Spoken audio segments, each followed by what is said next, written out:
Hello, my fellow podcasters. So I apologize for this long break since the last podcast. This was one I wanted to get up a lot sooner because I was really excited about it.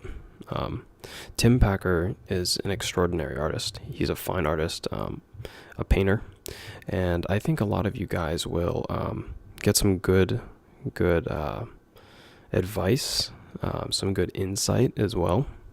He's a self-made painter, and he's doing it for a living full-time now. And I just think it's something that a lot of us strive to be.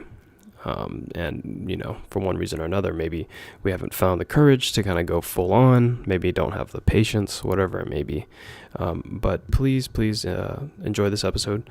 Yeah, there's not much more to say other than just let's get into watching it. So thank you guys for tuning in. Sorry again about the long break there.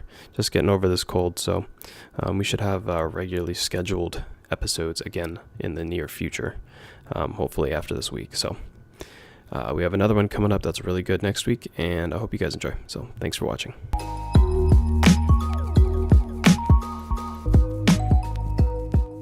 Thanks for joining the Onionsoup podcast. Today we are doing episode 6 with Tim Packer.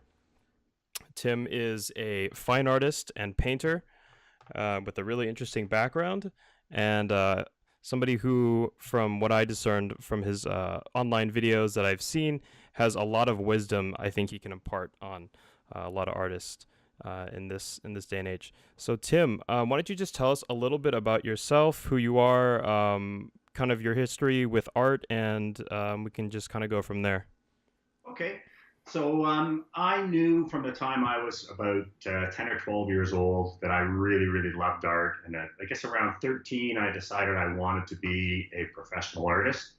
And at that time, that was back in around 1974, the accepted wisdom was if you wanted to have a career as an artist, you had to be a graphic designer. Or actually, that word didn't even exist back then. It was a commercial artist. So Okay. whether you were to be, my dream was to be an illustrator. So that was that one niche within commercial art where you actually got to draw and paint. So maybe one day designing like covers for novels or album covers or movie posters or that type of thing.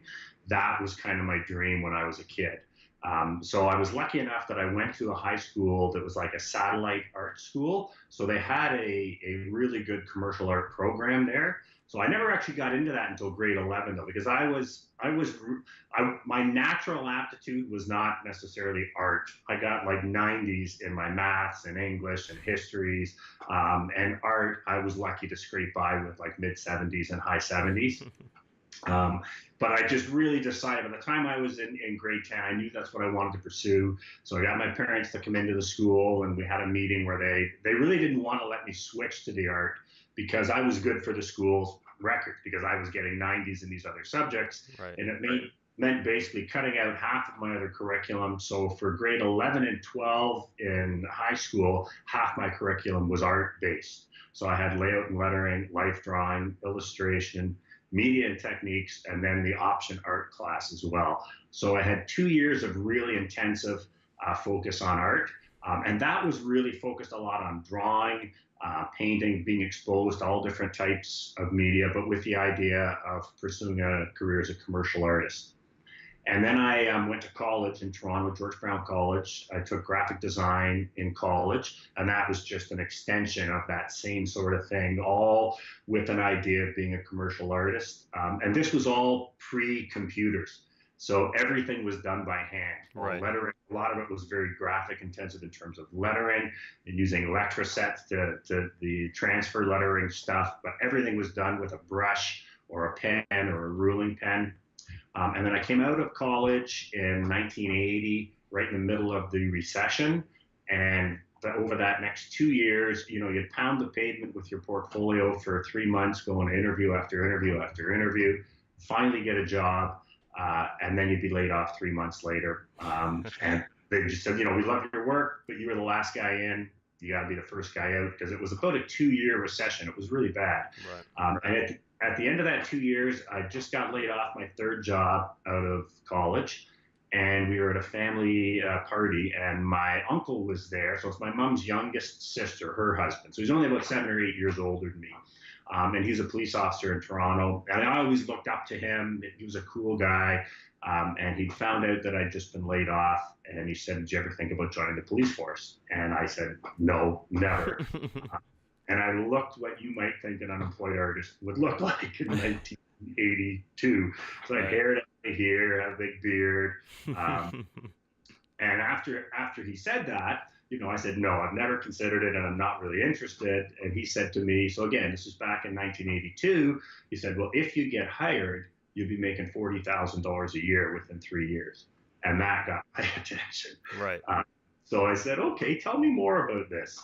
Yeah. So we spent the rest of the night talking about it, and he knew me really well. And turns out he was right. I actually really was kind of the perfect candidate for the police force because I was really intelligent. I had no problem with marks and tests and memorizing stuff. I was a big guy, 6'3", like 215, and very easygoing, and didn't want to be a police officer, which I think that's something that's good to have. Right.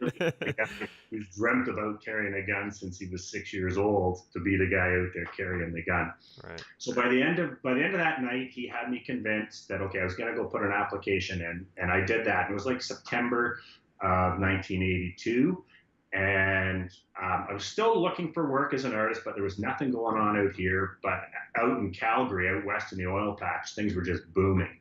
And a couple of my friends from college had moved out there and had kind of written back to us, again, pre-email and long distance phone calls were incredibly expensive. So we used to write a lot of letters. But they wrote back and they said that things were booming out there and there were a ton of jobs in the graphic design industry. So there was a group of friends that I had from college that had decided they were all going out west to Calgary to live and to get work out there. And so I decided, and they were going right after New Year's. So I kind of decided I was going to put this into the hands of fate. I thought if I get hired before New Year's on the police force, I'll stay. If I wasn't hired by New Year's, I would go. And so I was sworn in on December 29th, 1982. So I thought, okay, that's fate speaking. I'll go on the police force. So I did that, and I loved it. And I excelled at it. I went through, in the year in police college, I got the highest mark of 2,000 students that went through the Ontario Police College. I had a 98.9 average. Wow. And so I thought, this is what I'm supposed to be doing, right? This is what I'm uniquely suited for. All of the skills that I have, the physical as well as the intellectual, emotional, all that. It's like, I'm perfectly suited for this job. So I really kind of threw myself into it. And for a few years, I didn't do any painting or drawing at all. And then I gradually got back into doing drawing and painting, and it was doing caricatures. I was always doodling, so I would do caricatures of guys at work, and people noticed it. And then they started asking me to do caricatures when somebody got promoted or when someone was retiring. And over the course of several years, that became a thing. Wherever I was working, like, it became expected. If someone was leaving the station, that they would get first of all, it was cards, and then it was full half-sheet watercolor illustrations, caricature of the person. And we had it down to a system where I would have it already matted and have the frame there to go to the retirement due or the promotional party, and everybody would come and sign all around the mat, and then I'd pop it into the frame, and we'd actually present it to them at the actual function at the end of the night. And that went on for about 15 years, I guess. And then I think it was 1994, I was asked to do some work for the Police Amateur Athletic Association. They had a charity golf tournament with the Toronto Maple Leafs that was benefiting Sick Kids Hospital. So they asked me to do a big caricature of a bunch of the Leafs and me in police uniform and so I did that. The 1 year was a full sheet watercolor. And they sold that for $500 at the auction, and they did prints of it. And then the next year, they asked me to do something again. And I decided, okay, I'm going to do something like, there was right at that time too, the sports prints, the limited edition prints of the sports teams, and that were really big. So I did like a serious image of the Toronto Maple Leafs of 4 of the top players. And that year they'd almost made it to the Stanley Cup, which hasn't happened since. But that painting sold for $3,000 at the auction. and they made limited edition prints of that they used to raise money for the charity. And that got me serious again. And even my wife, by that time I was married and had a couple of young kids, and but it got me serious back into kind of painting again, saying, okay, maybe I should get into this. And so I did a number of those over the next 3 years, and finally one piece sold for $4,000. And at that point, I was starting to get a lot of portrait commissions because people were seeing the work. So I was starting to do commissions, mainly for people on the police force. And then a couple things, but I still had never really thought about leaving the police force, and this was still just a hobby for me. And then a couple things happened. One thing, I read an article, an interview with Harley Brown, who's actually he's a Canadian artist, but he lives down in Arizona now. He has a monthly feature in the International Artist magazine. Every magazine, he's got 3 or 4 pages in there. And in this article, the interview with him, he said it's not about talent. It's not about some gift you either have or don't have. It's all just about hard work and doing the hard work and doing what's required to improve. And if you just continue to do that, he said success as an artist is not only likely, but he said, I'll guarantee it. And I remember, so I was at this time, I was like 35 years old. You know, I'd already put my art career kind of on the shelf and just decided it was not going to happen. Right. I remember when I heard this, I thought, screw you, Harley Brown. Like, you're probably one of these gifted people. You know, it's easy for you to say. Right. But I thought, you know, what if he's right? What if he's right and I really still could? Because the response I was getting to these paintings I was doing was starting to make me realize, okay, I haven't, and I'd actually gotten a lot better since I left college. And I thought, you know, maybe if I threw myself into this, maybe I could eventually have a career as an artist. And at the same time, actually, this is always tough to talk about. I had a friend of mine in the police force who was murdered, and he was the same age as me. And I remember my plan always at this point too was like, you know what, continue painting as a hobby, and then I'll retire. And then after I retire from the police force, I'll have 30 years maybe to paint. And then when Billy was killed, I just remember thinking, like, there's no guarantee of tomorrow. Never mind. At that point, I would have had another 18, 20 years on the police force to go, and then hopefully spend time as a career as an artist. And I just remember thinking, you know, I'm an artist. That's who I am, but I'm not really painting very much. So those two things, that article with Harley Brown, and then having this kind of, you know, really facing my mortality, I just decided, okay, I'm going to assume Harley Brown is right. And for 1 year, I'm going to focus my life around my art and all of my spare time and just throw myself into trying to improve and start doing the things that I kind of knew I should be doing to get better. And then my life kind of changed. So that was in around 1997, I guess. And I started entering juried shows. I started applying to different societies that were juried memberships.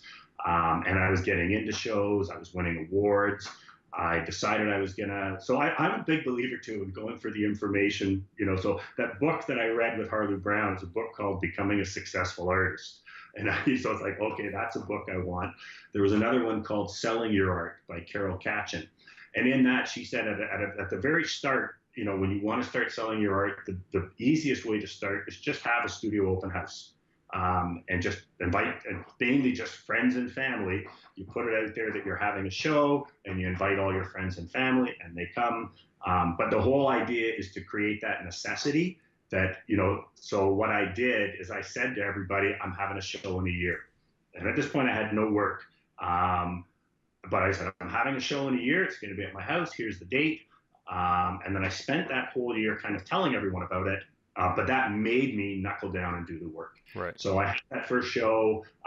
We did, I think, $5,000 in sales, which I was ecstatic with. And that was about probably 30 or 40 paintings because I was selling them for $150 a piece, $100, $200. I think the most expensive piece there was probably like $300. But I was really thrilled with that. And as I said, then I started entering juried shows. I started winning awards. And my wife said to me, you know, this is around 1998. She said to me, I'm really, really proud of you and all of this progress you're making with your art. But we've got two young boys who are at that time, I think our youngest was just entering kindergarten. Sorry, our oldest was entering kindergarten. And she said, like, they're going to go to university one day. Like, you've got a really good job, and you've got a pension coming. So please don't ever come to me and ask me if you can quit your job to paint. And I said, no, and that wasn't part of the plan. It's like, I'm going to continue to do everything I can so that when I retire, I'll already have a career I can just move full time into. And then by the middle, I guess the summer of 1999, like it's funny, like once I really just committed to this and threw myself all in, that's when I understood what the word synchronicity means. But it's like when you're doing what you're supposed to be doing, it's like the world gets into lockstep with you, and all of a sudden it's like a current that just carries you along. Right. So by the middle of 1999, I'd had work in a number of international shows. I'd been elected as a member of the Canadian Society of Painters of Watercolor. I'd been elected as a senior signature member of the Canadian Institute of Portrait Artists. I just had a show at our house. It was very successful. I had about 10 portrait commissions lined up to do. And then my wife said to me after the show and everyone left, she said, you need to sit down and we need to talk. And I mean, usually that doesn't turn out. Right. You've seen that movie, but this was one of those times where it did. She said to me, I know what I said before, but we need to talk about not if you leave the police force to paint full time, but when you do it, to paint full time. Right. And this was in the fall of 1999. So it's like perfect timing. We're starting a new millennium. Right. Let's start the new year. But what she said to me at this time too, she said, this is not just about you being fulfilled. This is conditional on the fact, she said, I think this is probably going to be in our best financial interest long term, or at least there's a chance that it might be. And as long as I see that and you see that there's a chance that this might be in our best economic interest, then I'm 100% behind this. But if it ever becomes clear that it's not, then you need to promise me you'll put on a suit and get a job. Right. And at that time, I was a detective in the commercial crime unit in the headquarters fraud squad. So I was investigating frauds that were over $2 million. Wow. So that's a skill set that's really desirable in the public, in the corporate sector, in the private sector. I'm sure. We were losing people every year from our office that were actually quitting and taking commuted value on their pensions to go in the private sector and work in security. So I knew I had that fallback. And also my wife was a banker and she had a very good job. But anyway, so we made that decision, and I quit my job. When I came home basically for Christmas holidays, I had like a few days of holidays, and I think January 4th was actually my resignation date. And I started as a full-time artist. And at that time, I was a high realism portrait painter. And I thought that's how I was going to spend the rest of my life. But it turns out John Singer Sargent was right. A portrait is a likeness with something wrong with the nose. Yeah. So after 2 years of painting other people's kids, fathers, mothers, husbands, whatever, or dogs, I did pet portraits too. I did everything. I just got so sick of painting what other people wanted me to paint, the way they wanted me to paint it, that I hated going into the studio. I would actually, I would rather cut the grass or do laundry or any of that kind of stuff than go in and paint. The artist procrastination issue. Yeah. And I thought, my God, what have I done? Like, I left a job that I really, really liked, and now I don't want to do this anymore. And so there's been a few key conversations I've had in my life that changed my life. And so I had a conversation with a bunch of my art. So at this time I was on the board. I might even have been vice president of the Canadian Society of Painters in Watercolor. And I used to travel back and forth with at that time, the president, Neville Clark, who was probably one of the artists that I respected more than anybody I'd ever known. And he is one of Canada's top figurative watercolor painters. And I mentioned to a bunch of other people this conundrum I've gotten myself into. And I said, but I decided, like, this is what I'm really good at. I just need to do this to pay the bills.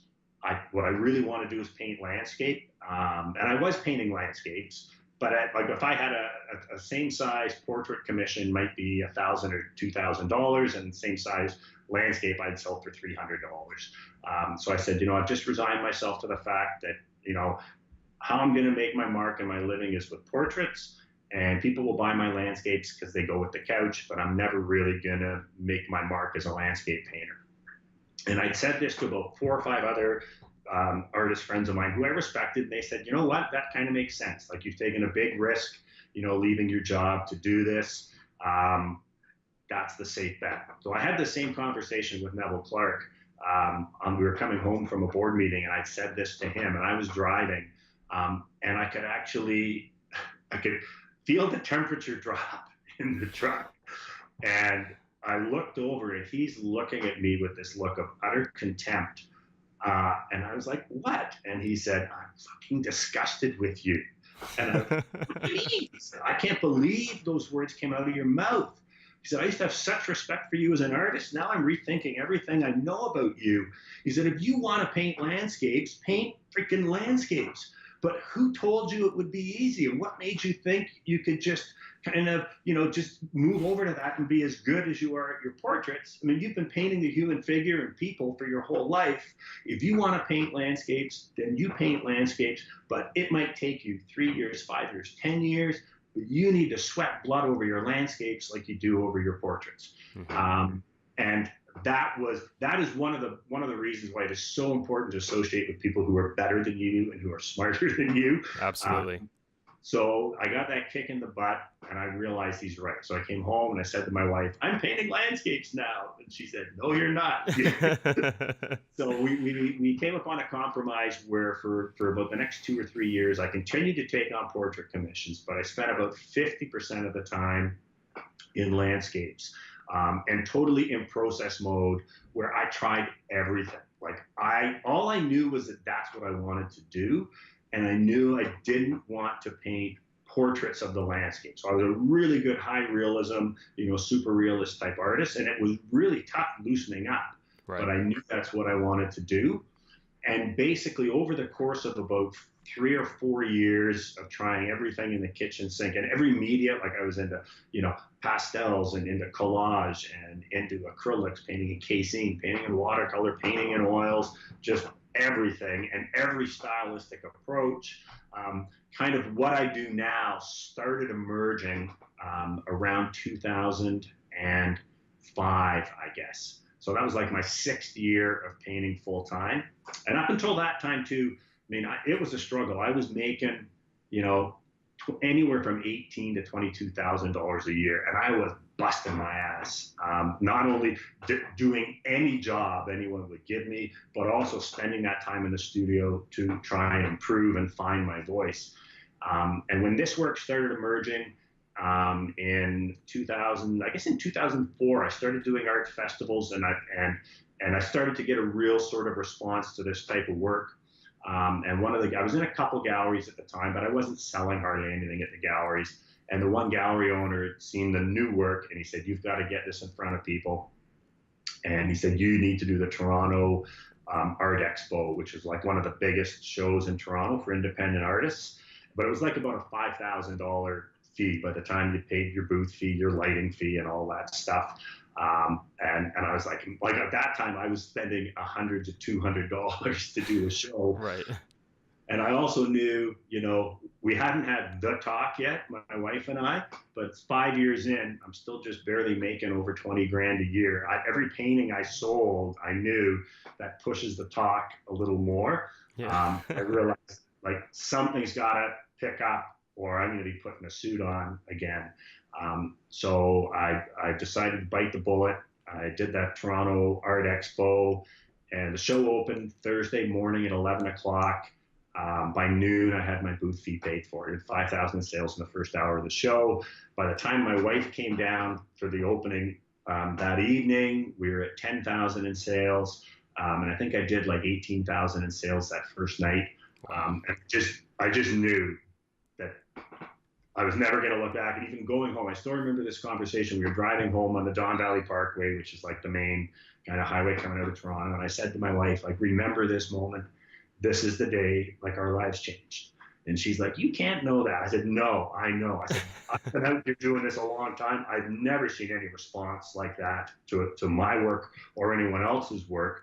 And I ended up doing almost 30,000 in sales that weekend. And I would have done 50 if I had more work. Like I was going out to my van every hour to get more work. I had a van full of stuff. Um, and I also had, so again, I had all these sales that weekend. I had about 10 business cards of gallery owners by the end of the show who had said, would you please consider showing with us? Which is a huge, huge difference than, going to galleries and Right. looking at my work. And so that was, I guess, in 2005. And since then, it's just kind of continued. I was doing more and more galleries, taking on more commercial galleries. So I guess about three years ago, I was in about a dozen commercial galleries kind of across Canada, in the US. And so here's where things kind of changed. So there's been a big change in the last couple of years. And it was really prompted by I had an opening at a show in Yorkville, which is the hoity-toity area in downtown Toronto. And this was a show. It was like what you see in the movies. There was a red carpet out front, red velvet rope. People lined up waiting for the gallery to open. I mean, I was in there waiting to meet them. They had live music playing. There was waiters walking around with trays of drinks. And the door opened up, people poured in, sold stickers went up everywhere.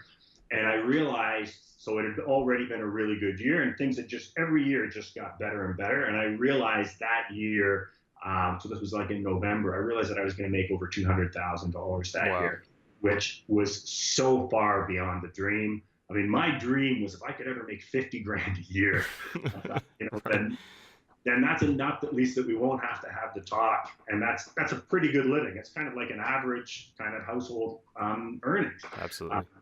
so when I realized that like I had made it, like this was the dream, and like I just looked around, and a funny thing happened is I only kind of basked in the glow for a few minutes, and then I started to feel guilty, um, because I realized I know how I got here, and it's not from some gift.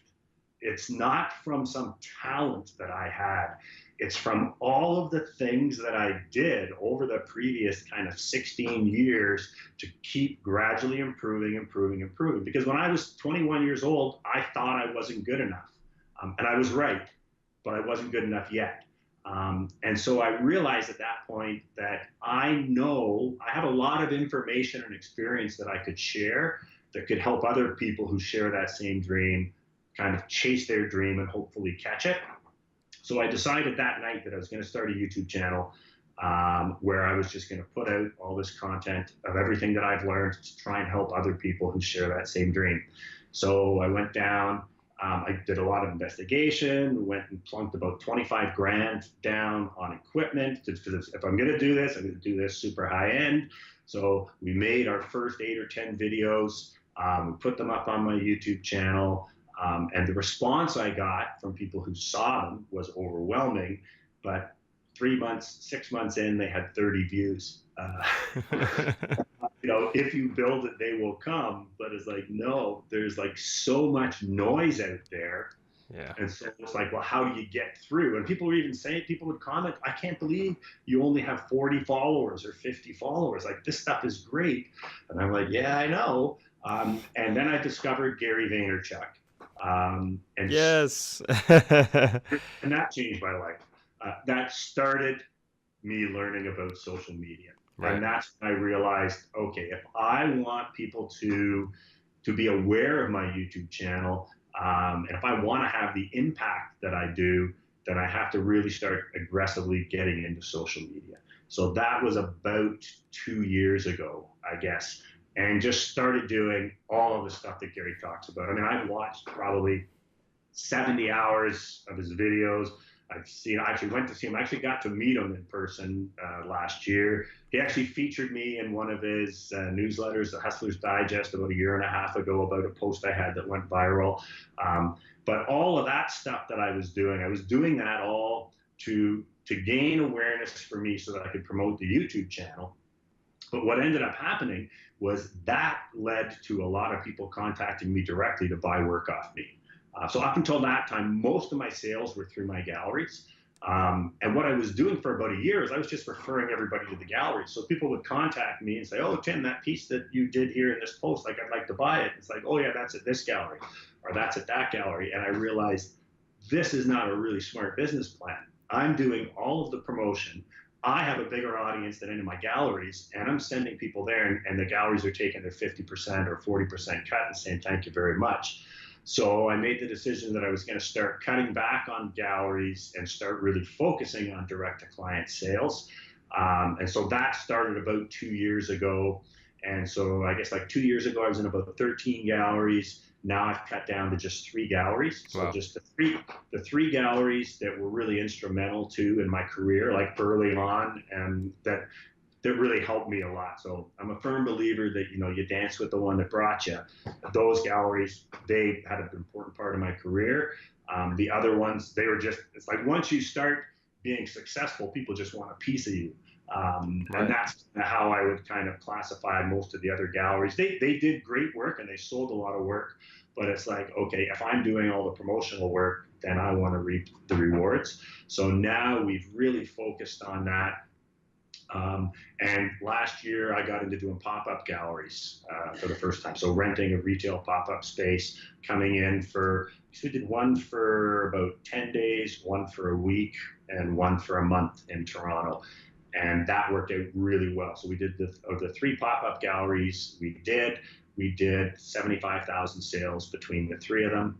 And we also now, my son works for me full time and we do publishing. I was also, brief note on the publishing side, I was with one of the big publishers 10 or 15 years ago and realized that the big publisher's desire is to make as much money as possible, pay the artist as little as possible, never on time, never as much as what you thought you were going to get. Right. So I made the decision about 8 years ago to walk away from the big publishers and we do all self-publishing. So we do, I guess, in the last couple of years, we've done close to $100,000 in online sales through our Shopify store in the last couple of years. And so that's kind of where it is now. And now I'm just really, really focusing on, again, sharing everything I've learned. So with my YouTube channel now, we're up over, I think we're at or over 2,000 subscribers. I got 20,000 subscribers on Facebook. And so I'm putting a lot of stuff up there too, Instagram, LinkedIn.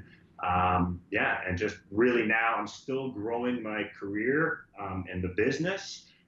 But I'm also really focused on trying to share that message and trying to share everything I've learned with other aspiring artists. So that's the story. That's awesome. That's honestly I think that's the most honorable way to go about kind of sharing your success, with the others and kind of, helping people figure out exactly how to navigate this really confusing industry, and potentially overwhelming for some people as well. I mean, it's one of those industries that there's no defined way about how you can do it, but there's a tried and true order of operations, I think, that you can go through to kind of enhance your ability to, become successful sooner or get more attention and stuff like that. Definitely. So it's really inspiring to hear the story because it's just, like you said, it's like the story of the starving artist to the established and finally successful, well-to-do artist who's, made it for himself. Like you said, it wasn't just talent; it was hard work. It's hard work. And so I don't know if you're aware of this. So here's for a lot of the young people that are out there watching. So it took me many years, it took me 5 years to get where I made over 30 grand a year, and then another 4 or 5 years to where I was earning 100 grand a year. So I don't know if you're aware of this or not, but I also decided just over a year ago, to start mentoring a young artist. So do you know about Brooke? Sorry, say it one more time. Do you know about Brooke Cormier, the young artist I'm mentoring? I do not. I do not. Okay, so you're gonna love this, and your people who watch your podcast are gonna love this. So my wife and I belong to a golf club, and there's a couple who are friends of ours that their daughter, she was in university taking landscape architecture, but she also painted like as a hobby. So she'd never taken anything other than just like, the option art class in high school. Right. But she always loved drawing and painting, and she was very good at it. So they did her dad came up to me, I guess it was about 2 years ago, and he said, Brooke has done this painting for her grandfather for a birthday present, but it's of this famous view from the lake they're on at their cottage, and people want some prints of it. So, and it was kind of funny because he said, do you know anybody who does prints? And it was like, yeah. It's like, I do. Right. So he said, well, could you do prints for us? So I said, yeah, we can do the prints, no problem. So I met her and I saw the piece. So we photographed the piece. And so we talked about how many, because she didn't know how many she should do. So I said, well, you start with 25 prints, limited edition prints. And then I said, leave it with us. We'll do the proofs. And when we've got the proof ready, you can come see it. And if you like it, you can go ahead. And so the next week she came by to look at the proof and she loved it.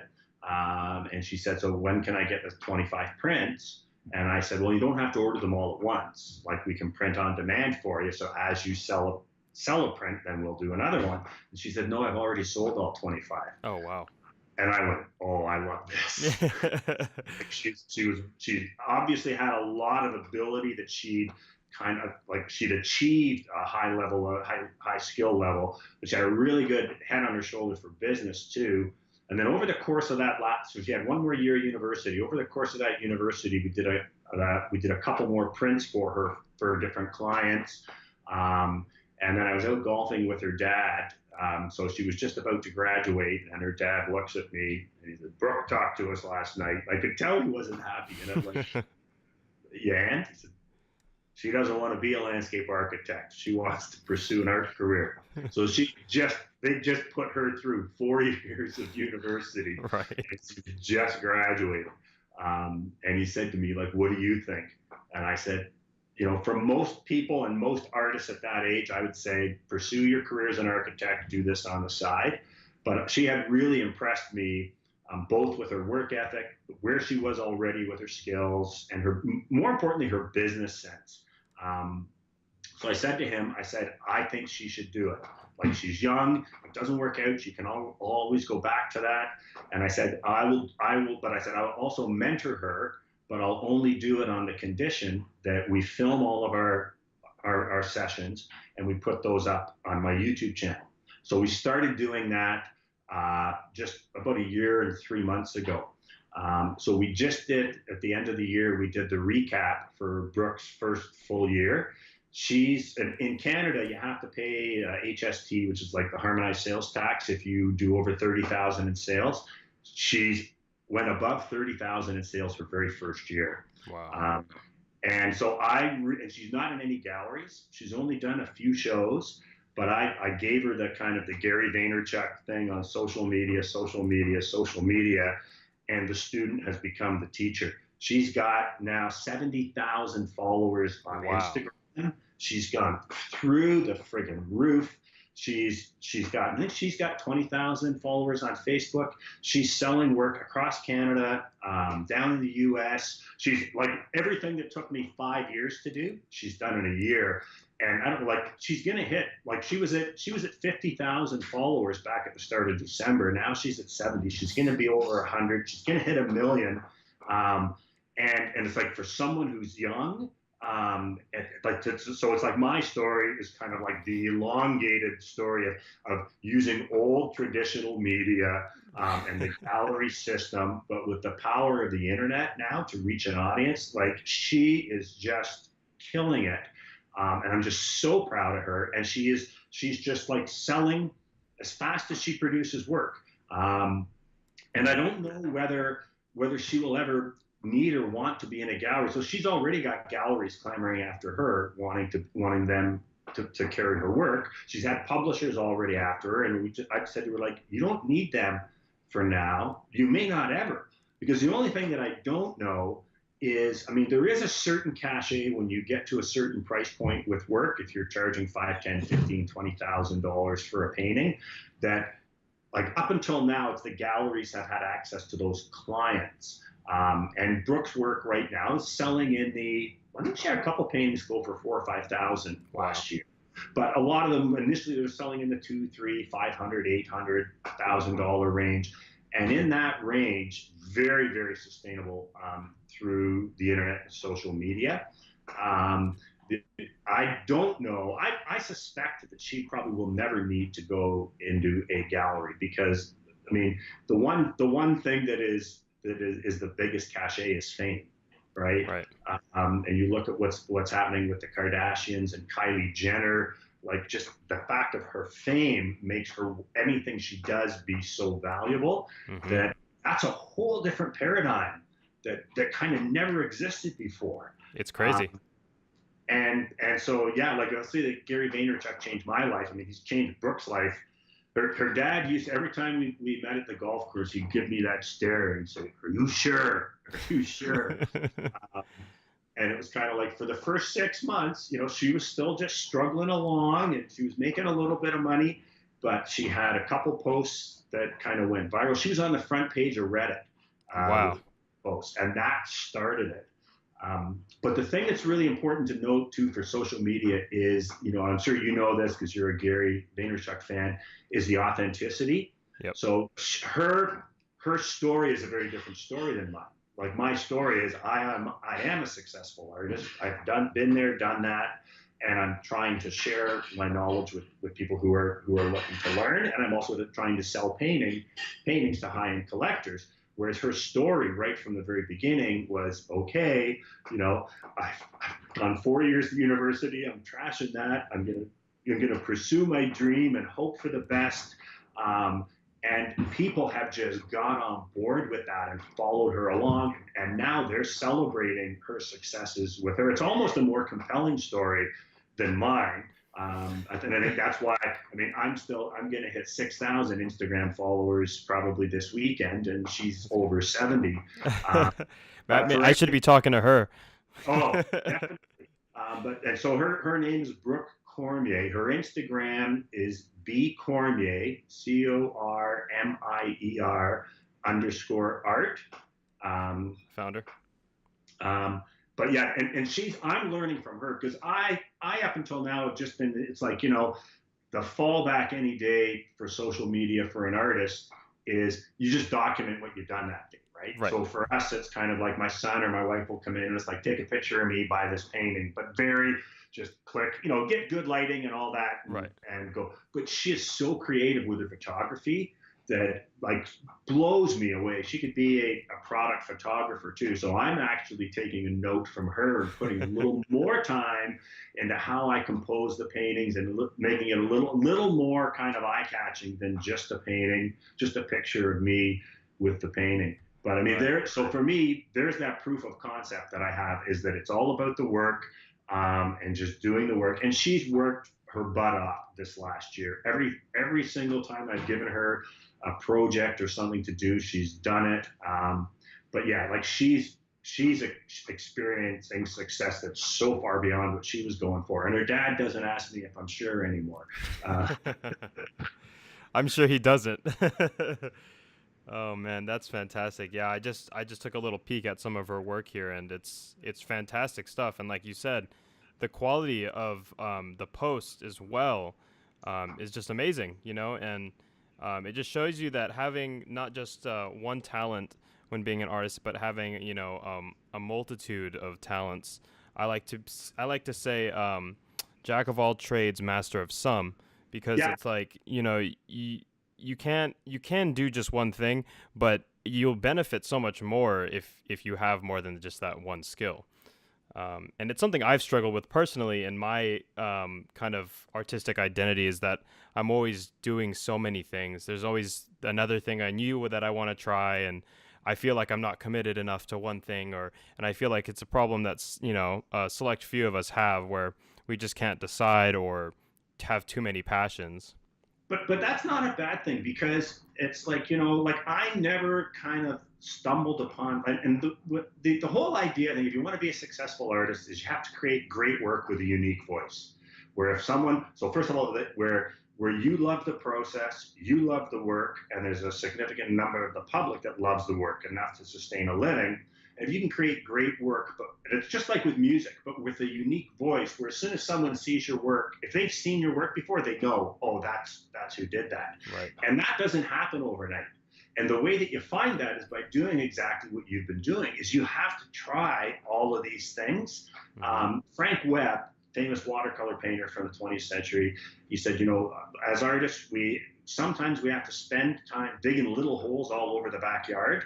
And then every once in a while, you got to pick one spot and dig deep. Right. And then maybe that's it, or maybe that's not it, or maybe that's it for now. And Brookes actually, so she's going to be spending this year really trying to find her voice, because she's been doing everything. She's done stuff like these food paintings that have been popular. Mm-hmm. She's done a lot of commissions. She's done some flowers. She's done landscapes.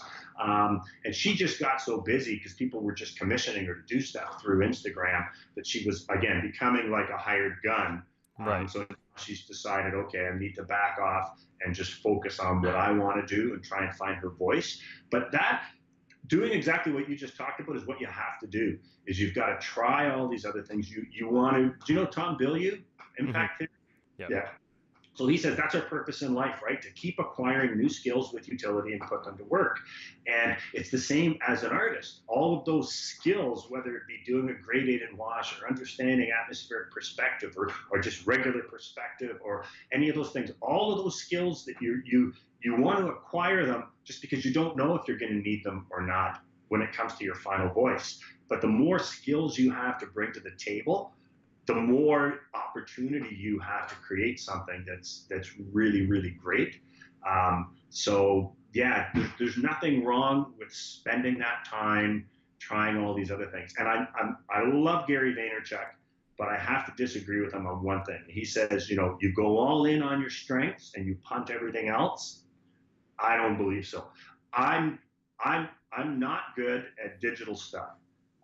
So, we had some conversations, maybe even just because I've never been on Skype before, but it's like, so for me doing social media, not good at it, not good at, first of all, understanding the concept of it and even doing it, but then all of the technical sort of stuff, like horrible at it. I actually never even used my cell phone for the first time. I started using my cell phone just after I saw Gary Vaynerchuk. I had a cell phone for 5 years. I kept getting upgraded, but I only ever had it as an emergency device for when I would go away on trips.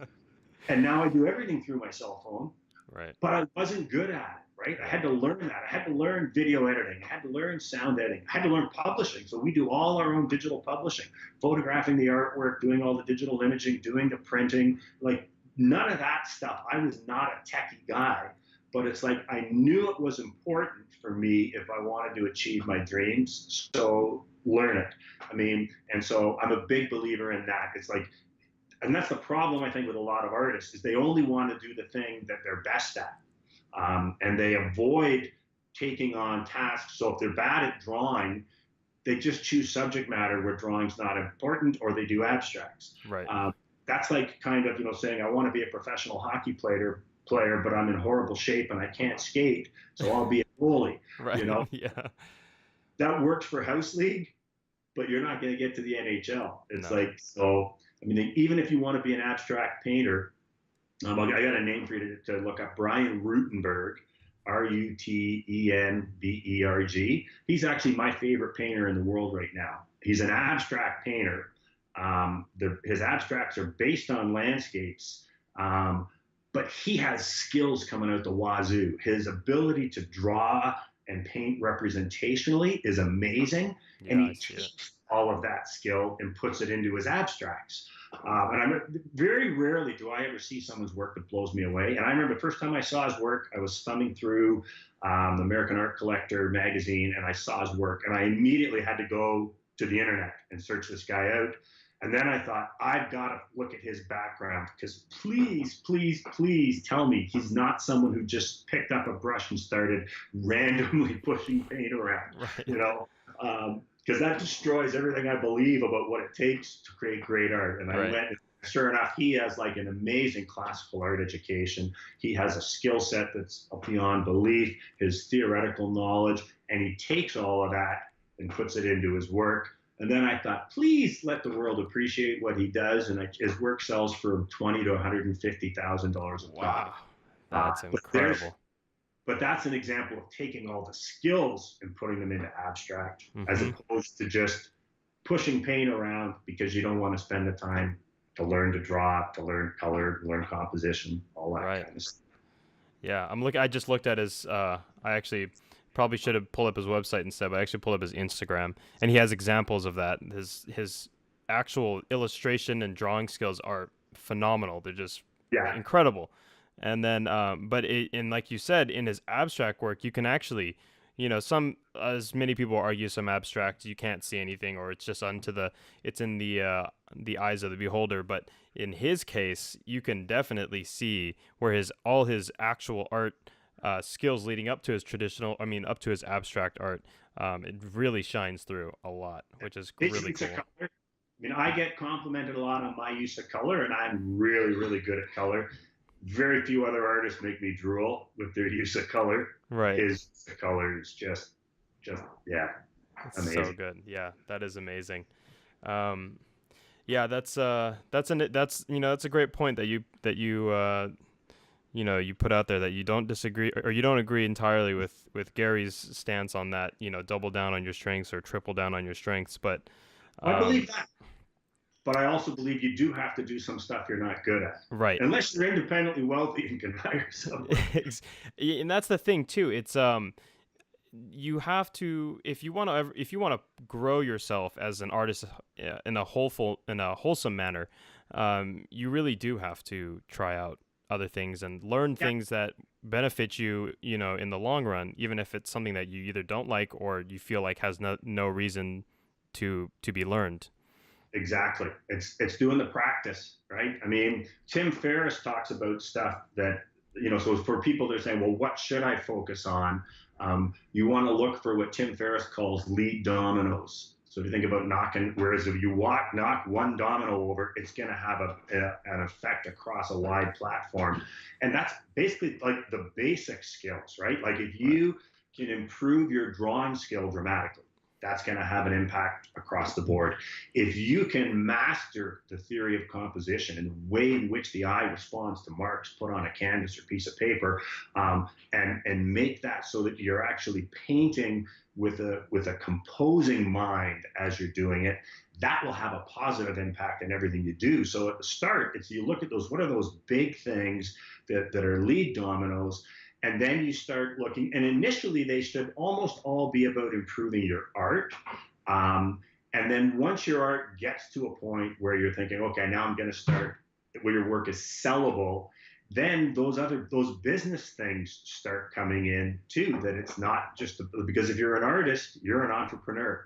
And so everything that Gary Vaynerchuk says about being an entrepreneur applies 100% to being an artist. Yeah. Um, I think that's why so he speaks so well to a lot of, artists. And you can just substitute the words. yeah, Art, exactly.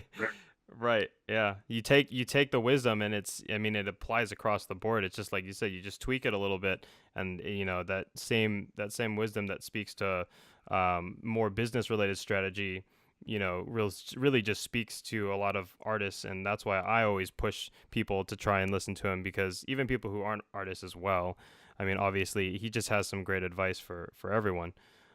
So yeah, that in that case, it's very true. And I I take a lot. I think a lot of us have benefited from his words of wisdom and stuff that he's imparted across us all. Even us old guys. Yeah. Well, that's what I loved. He had the point about it's never too late to start doing what you love to do. And I know people who feel like, oh well, now I'm just doing what I do now. Like there's no way I could, stop what I'm doing here and move on to doing a passion based work or career or anything like that. And I tell them it's not true. It's not true at all. Well, the whole thing about passion too is it's kind of like, the reason that passion is so important is if you are passionate about what you are doing, you will be able to work harder at it, and you will be more voracious in your curiosity to learn everything you can about it than you ever could be for anything else. Like if you just looked at the skill sets, my skill sets for being a police officer were off the chart. If I was passionate about that, I would be chief of Toronto Police right now. I no doubt in my mind I could have done that, but I Right. wasn't good at it. But I wasn't really interested in doing more than just going to work, doing my job. I mean, I made it to detective. I probably would have gone up to staff sergeant or whatever. And I worked with guys who, like, for me, it was a job I liked. I couldn't wait to get home so that I could paint. But I worked with guys who loved the job. And one of my very first partners was like that. He just loved the job. He's one step below deputy chief right now because he was passionate about it.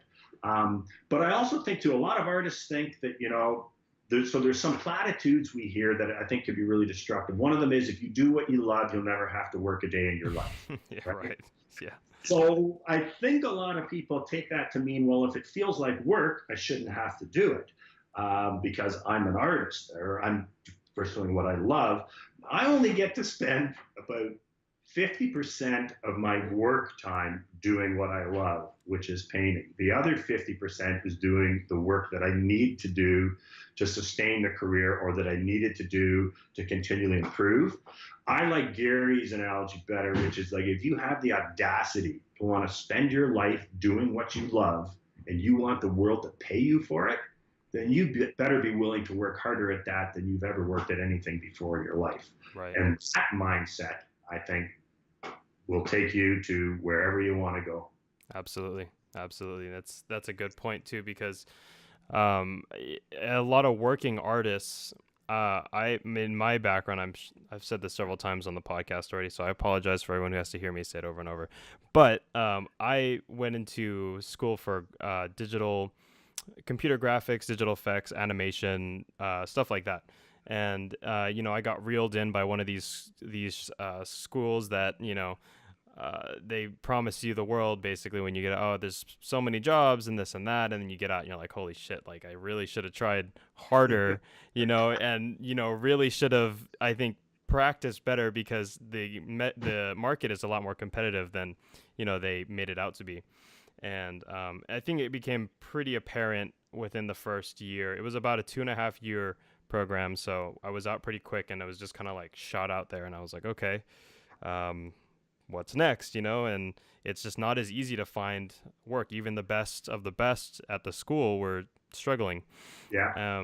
And I live in California in the San Francisco Bay Area, so there's a lot of competition out here. I mean, it's just businesses, they either have already found people and that are full-time that are doing well, so they don't need that much, newer people, or if it's just part-time or whatever it may be. But that's a thing that a lot of working artists, I think, struggle with, is the concept of, oh, now I'm doing what I love to do, but I hate it because I'm doing it for somebody else. That was me and Fritz. Right. Yeah, exactly. That's what it was resonating with me when you were saying that. So I think, that anecdote from Gary Vaynerchuk is a great example. It's like, you just have to know that it's still going to be work, because that's just the nature of what it is. If you want to make money, you're going to have to work for it. You don't just get it for free, And it's a marathon, right? Yep. Like it's like the thing that, especially for young people, it shouldn't be concerned with how much money am I making now on this painting, or how much. It's kind of like, where do I want to be in 5 years, 10 years, 15, 20 years? Because Brooke has had an amazing start. And so again, I just say to people, just look at the sessions we've done and the advice that I've given her, and look at her feed, and you can see that it's possible. But it's kind of like, your competition, if you're 23 years old right now and your goal is to be a professional artist, your competition's not other 23-year-olds. It's me. Right. And I've got 36,000 hours of, I've actually sat down and figured it out. I've got about 36,000 hours of painting under my belt. So it's not realistic to expect that, 23, 24, 25, you're going to have that kind of success. So even if it means for people doing the things you don't want to do to pay for the bills, and in your own time, spending the time doing what you want to do, but knowing that if you can do that, and if you really follow your passion, and you can create great work with a unique voice, once that happens, the world will beat a path to your door. And it's just, but it might take 3 years, it might take 5 years, it might take 10 years, but that time's going to go by anyways. Right. And you're either going to find yourself one day, like I did, saying, oh my God, this is the dream, or you're going to give up on it, like I did for a number of years, and at 60 or 70, you're going to go, oh shit, what would have happened if? Right. The what if. Yeah. Yeah. It's a funny point, because it's interesting. The different generations that listen to Gary, I think there's certain things that speak to some of them more so than others. For example, his a lot of millennials are impatient, Yeah. and I self-loathe about that because I am. I know I'm impatient, and it's the worst. But at the same time, once you become aware of your impatience, it helps drive you to reach that end goal. So although I know I'm being irrational and impatient in my own thoughts and heads and my own headspace and stuff like that, I do know that it is a marathon, and it's not going to come easy, and it's not going to come quick. I mean, you do have cases, Yeah, sometimes it does, right? but Like Brookes' case, she was lucky enough to find that so quickly, but there's no doubt about it that the hard work and skill sets and all the work she put into getting there was she put it in. yeah. She didn't just oops, all of a sudden I have 70,000 followers. That's not an accident. And we tend to think, though, one of my other favorite, but we tend to think when people have huge success that we can't do that, right? Mm-hmm. And we think, and the way that because it makes us feel better if we think, like when Harley Brown said, it's all just about hard work, and I actually got pissed off. It was like, no, I wasn't good enough. That's why I quit. You're basically Right. saying I'm a quitter and I'm lazy. Right. It was right, right? But one of my favorite quotes from Tom Bilyeu that someone on his show said, when the same thing, it was like, well, you have this extraordinary gift or whatever, and Chris said, no, you don't get to make me extraordinary as a excuse for your lack of success. Right. And it's like, that's so true, because I used to think that it was only people that had whatever it was, the gift that they'd kind of been anointed with the wand to be able to have a successful career as an artist. And I wasn't one of them. And there was nothing about my skill set at that time either that predicted this. I was just kind of in the middle of the road. I was at like the 70th percentile of any art. Like if you take 100,000 artists that have taken art classes, I was at the 70th percentile. I wasn't at the top, and there were a lot of people that were better than me then. So yeah. Yeah, that's great. It's true. It's all about the work you put into it, and how determined you are to actually get to that point. Because if you're just not there in it for yourself, there's no one else who's going to be around to help you through it. It's just you have to put that on you. As Gary says, nobody cares. Yeah, nobody cares.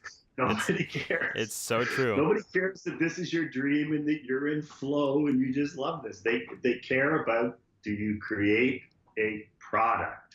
So when I'm in the studio, it's my passion, and it's my passion. But when I'm finished, that's a product. Right. And it's like, do people care enough about that they want it, they crave it, that they will get out their wallet and give it to you?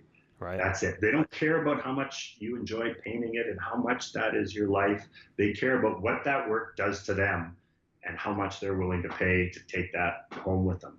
And once you get that, because I do think a lot of artists suffer from an entitlement issue, that they think because they know, we're creating value to society and kind of all that. If you look at, I'm a member of a group, it's called Artists Trying to Make a Living Through Creating Their Art. It's almost all US. There's 120,000 members. Right. Well, I guarantee you, like all 120,000 of them are not contributing to the cultural wealth of society. No. A lot of art ends up on the garbage heap, and it deserves to go there. Right. So just because you've created something doesn't mean that it has any value, or that you are contributing to the cultural kind of total of the world. Yeah. On that note, that's actually how I found you, was through that page, and I had only joined, I think it was just a few weeks ago, and there is a lot of garbage on that page, and it's kind of unfortunate. And there's a lot of self-promotion posts where it's just, okay, let's post our Instagrams, and it's just kind of like nonsense. It becomes overwhelming and just really uninteresting after a while. But there is some great, it is good for a lot of things. And on the topic of, cultural upbringings and stuff, have you seen the guy who goes by Sandeep on that page? The turkey hands. The turkey hands. Yes, Sandeep. So he's an interesting case. Him. I don't know if he sells any of those. If he does, good for him, because that's the one thing I'll never do. I do find as artists we're really bad at bashing other artists or other, you know what I Right, mean? right, yeah. Like, um, the way I look at it, anybody who can find a way to make a living out of creating art, good for you. I Right. mean, that, but yeah, I see that now. There's all kinds of lookalikes now. Other people are doing People are doing their like realistic versions, like hyper realism, and also, I mean, he's created this. I mean, in a sense, he has created this upbringing of that sort of weird small culture within that group. I know he has like a fan page, and people they kind of like borderline worship him like he's like a religious icon, which I find hilarious. But there was an It's like the guy artist. from American Idol. Was It, it Tom it, that did She Bangs? You Yeah, know? yeah, yeah. I was just listening. Yeah, I was just listening to something about him the other day. Forget his name, but yeah, it's the same thing. It's like it's so out of place and seemingly bad that it almost becomes a good thing, in a lot of Yeah. senses.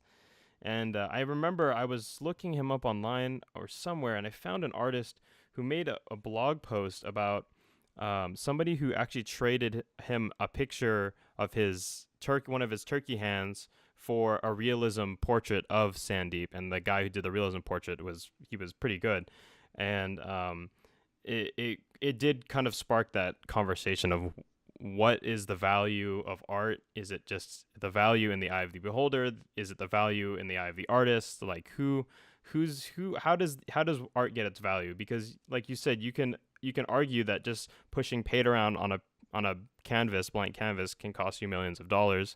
At the same time, drawing a hand turkey, can it cost $2,500? I mean, who's to judge, really, right?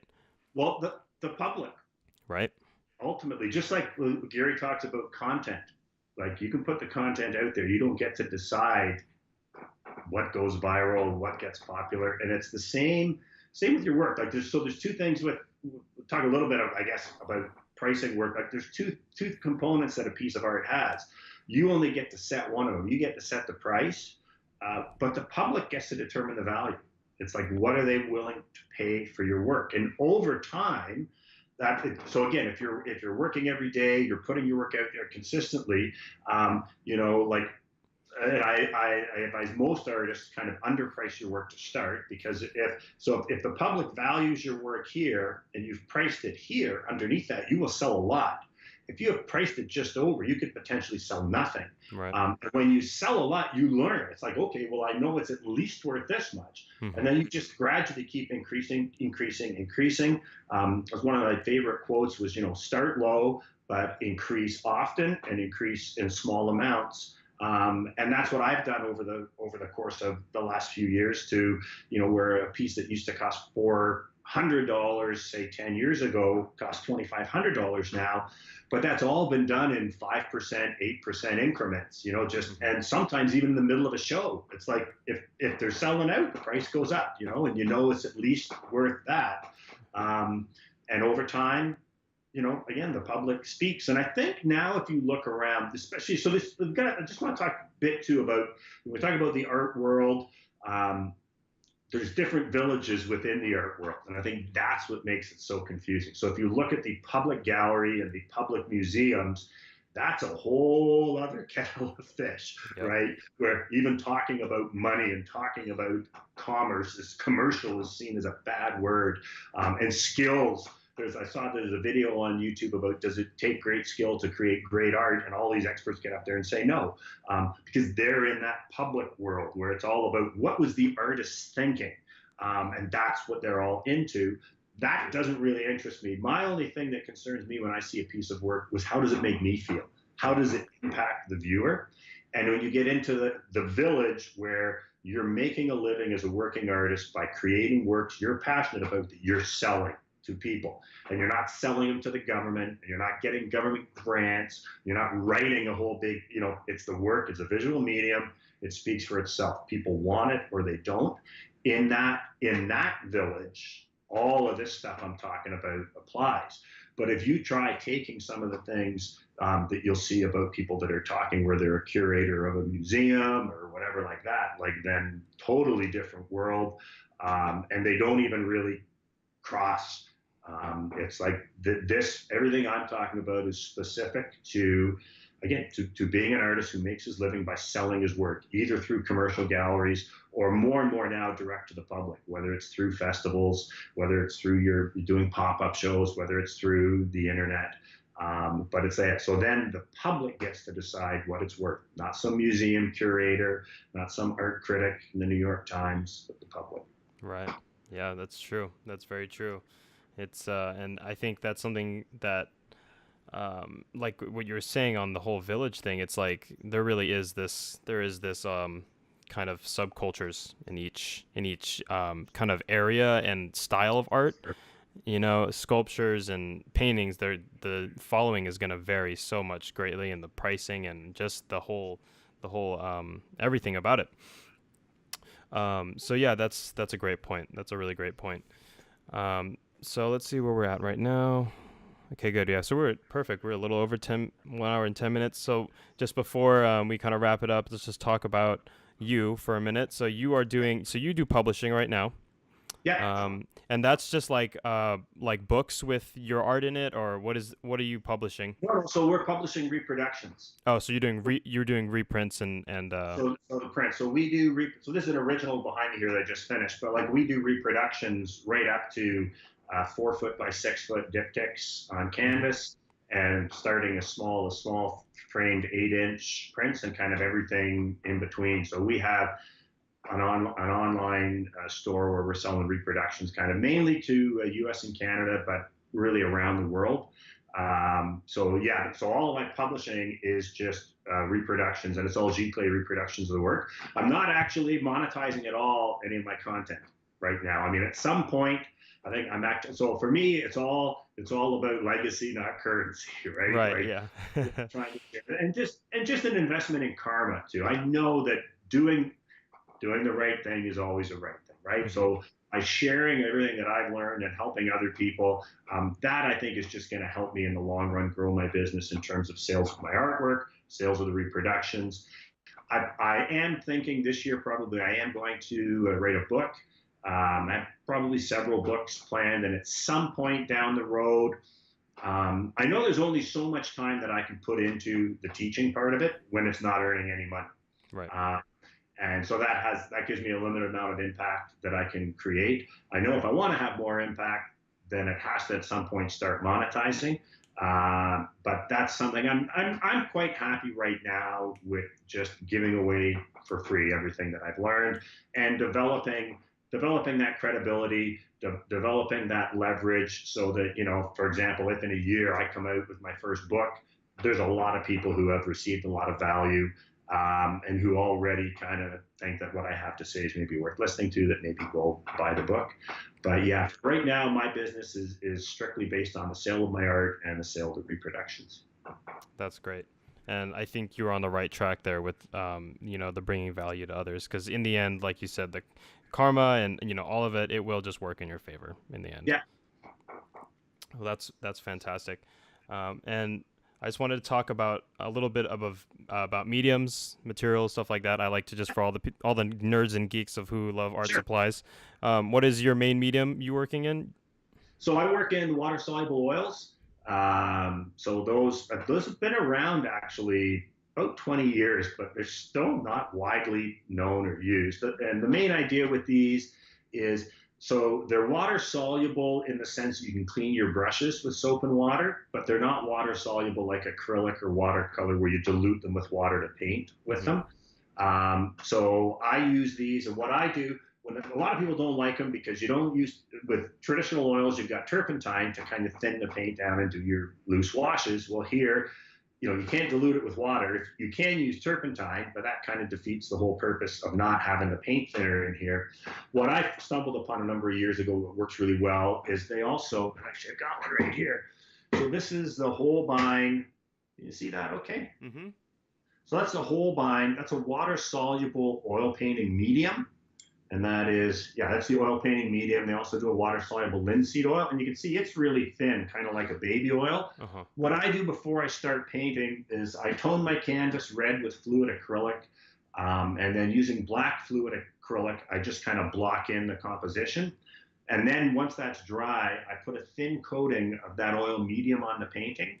And so now when you're painting the oil paint into that, it really slides on really nice. Otherwise, it's dry brush and you can't even get the paint into the little intersections between the threads. Right. So that's pretty much everything I do is kind of like that. And I also have on my YouTube channel a number of videos where I kind of go into great depth, kind of explaining the process. And I think I have about 130, 140 videos up there right now. And you guys can all check him out at youtube.com/c/Tim Packer Fine Arts. He does have quite a bit of content on there, and it's all super useful stuff. I checked it out earlier, and I think that would be super helpful for anybody trying to get into just painting traditionally, or it is all your stuff. So pretty much all your stuff is in oil. You don't, do you ever mess around in acrylic or anything like that, or? I'm probably, as I say, I'm former president of the Canadian Watercolor Society, so I have a big background in that too. At some point, probably later this year, I'll start doing some watercolor stuff up there. But probably only about a third of the stuff is actually related towards painting itself and the way that I paint. Most of it is more on this level, kind of philosophical level, and a lot of it on the business of being an artist, because I do Right. think that's one thing I have really excelled at, and a lot of artists really kind of fall down on that. So, yeah, if you're interested in the business of being an artist, there's a lot on there as well.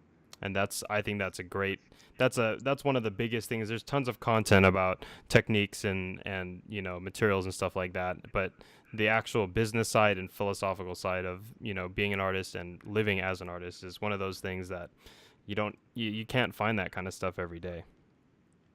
So I think that's a great thing for people to check out if you guys are interested in that. Let me see, just looking through my list here if there's anything else that I missed. Oh, one more thing. What does your daily routine look like? So being an artist who works out of a studio in home, I assume it's in home. Yeah, What is the daily kind of routine look like for you? it kind of changes from day to day, but the one thing, so this is something that's important for anyone out there, is we all have a window in the day when we're at our best. And some people are night owls, some people are early morning. For me, it's between noon and 5 o'clock. Mm-hmm. So I cater my day around the fact that I need to be in here at noon almost every day, and paint till 5 o'clock, and then everything else gets scheduled around that. And so yeah, I try to paint every day. It probably works out 5 or 6 days a week because life just gets in the way, whether it's doing other things for the business or or I never schedule a day off to just say I'm taking today off. If I'm taking a day off painting, it's because specifically I'm doing something. And so my wife and I are members at a golf club, so I like to get out golfing 3 times a week in the summertime. But most of the time I'll tee off after 5, especially with the long days. But one day a week I will take off for our men's league to go and play golf. But yeah, for most of the time I get up, I have my coffee. Social media has become a big part of it. I'm basically spending anywhere from an hour and a half to 2 hours a day just answering comments on social media or answering questions, and then creating the videos for YouTube, creating videos for the channel, doing content, all that kind of stuff. It's a full-time job. It is. I mean, part of me sometimes thinks back to like 4 years ago when I was just in galleries across Canada and the US. I would just come in the studio and do my 5 hours of painting a day, and the rest of my time was mine. But the thing is, now I'm getting 100% of the majority of the sales that we do. And not only that, my son works for me full time. So he came on board when he graduated university 2 years ago. So he handles all the publishing side of things and all of the kind of the website, and shipping and all of that kind of stuff, delivering stuff to galleries. So I knew when we made the decision that he was going to come working for me full time, that I had a real obligation to grow the business and the business, the publishing side of the business. So that's what a lot of the social media is for, is to creating a business that's going to go on long past when I'm here standing in front of the canvas painting. That's fantastic. That's awesome, and I'm glad to hear that the family's involved, because there's nothing worse than having to bring in other people who just don't see the passion or don't you know, maybe they're just in it because it's a job, but at least when it's your own family, you know, it's just something that I think it just makes it that much better. Yeah, it sure does. Well, Tim, I feel like I could talk with you forever, but I do appreciate you coming on for this hour here, and I hope to just keep. I'm gonna keep following you. I'm gonna keep following Brooke. Maybe hopefully talk to her in the future. I'll reach out to her at some She'd be point. a great one. She'd be a great one for you to have on here from that Ab- other perspective of starting out. Yeah, Absolutely. I I'll put think in a good word for you. Yeah, please do. That would be great. That would be great. Appreciate it. Well, for everyone who's listening, Tim has his website. It's just www.timpacker.com. That's TIMPACKER.com. Social media, he can be found on Facebook, YouTube, and Instagram at Tim Packer Fine Arts. Tim, thank you so much again for coming on, and I'll let you get back to your painting. Okay, thanks. It's been a pleasure. You take care. All right, you too. Bye bye now.